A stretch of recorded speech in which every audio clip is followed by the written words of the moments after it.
रोज एक औरत पहुंच जाती है खानकाह पे रोती हुई। उनके नाना जान खानकाह से वापस निकलते हैं, पूछते हैं औरत माजरा क्या है, तू क्यों रो रही है? अर्ज करती है मैंने आपकी बुजुर्गी और करामतों का बड़ा शोहरा सुना है, मेरा ये बच्चा है, मेरे शौहर की आखिरी निशानी है, मेरे शौहर की वफात हो चुकी है, ये बीमार पड़ा डॉक्टर के वहां जा ही रही थी कि रास्ते में इसका इंतकाल हो गया। आपका बड़ा शोहरत सुना है, बहुत करामतों वाले बुजुर्ग हैं, इसलिए आप इस बच्चे को जिंदा फरमा दें। कहने लगे औरत जो भी दुनिया में आया है सबको मरना है, तेरे बच्चे की जिंदगी इतनी ही थी, सब्र कर ले। लेकिन वो औरत टलने वाली नहीं। ये कहकर उनके नाना जान हुजरे में चले गए। गौसे पाक घर में से बाहर निकले, देखते हैं औरत रो रही है। पूछा माजरा क्या है? उन्होंने पूरा माजरा बयान कर दिया। हजरते गौसे पाक ने कहा औरत देखो तुम्हारा बच्चा हरकत कर रहा है। जैसे उसने चादर हटा के देखा तो वो हरकत कर रहा है। खुशी से उस औरत की और आवाज बुलंद हो गई। जब बुलंद आवाज फिर सुना तो उनके नाना जान बाहर तशरीफ लाए और देखते हैं कि बच्चा औरत की गोद में खेल रहा है और गौसे आजम दूर खड़े होकर मुस्कुरा रहे हैं। आपको जलाल आ गया। कहते अब्दुल कादिर तुमने अल्लाह की तकदीर से में ये क्या कर दिया? और घर में जाके एक छड़ी निकाल के लाते हैं कि इस तरह से अब तुम हरकत मत करना। जब गौसे पाक ने ये देखा कि नाना जान जलाल में है, आप वहां से भागते हैं। भागते भागते जो है एक कब्रिस्तान के पास पहुंचते हैं। पीछे पीछे नाना जान पहुंचते हैं।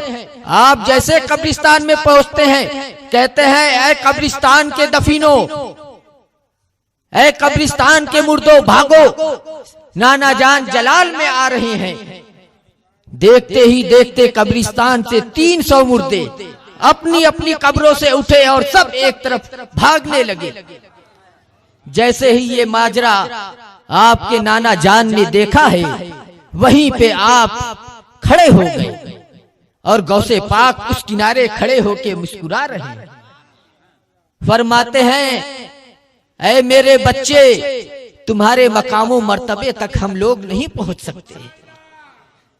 आपकी उम्र शरीफ क्या थी उस वक्त? छोटे से बच्चे थे।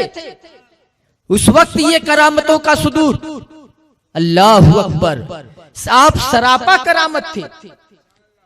यही वजह है कि एक यहूदी ने कहा कि तुम्हारे रसूल सल्लल्लाहु अलैहि वसल्लम ने इरशाद फरमाया है कि मेरी उम्मत के उलमा बनी इसराइल के अंबिया की तरह है। मुझे ये बात समझ में नहीं आ रही है क्योंकि बनी इसराइल के अंबिया तो वो हैं जो मुर्दों को जिला दिया करते थे। आप में कौन है जो मुर्दे को जिला दे? गौसे पाक ने कहा तुम्हें कौन सा मुर्दा चाहिए? मेरे आका की बात बहुत बड़ी है, उनकी शान बहुत बड़ी, वो बहुत अजमतों के मालिक हैं।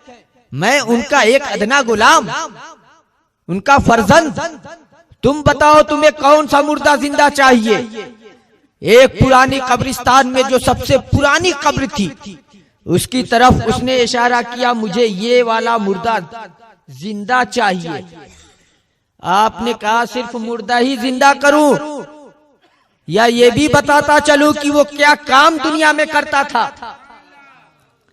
उसने कहा ये तो और बड़ी अच्छी बात है, इसी तरह से दिखा दीजिए। आपने कहा ए कब्र के मुर्दे, दुनिया में जो काम तू करता था उसके साथ बाहर आ। फौरन ही वो कब्र फटती है और मुर्दा गिटार बजाते हुए कब्र से बाहर निकलता है, सारंगी बजाते हुए। जब ये सूरत देखी है उस यहूदी ने तो उसके कबीले के 300 लोग आपके दस्तहक परस्त पे तौबा कर लिया और इस्लाम को कबूल किया।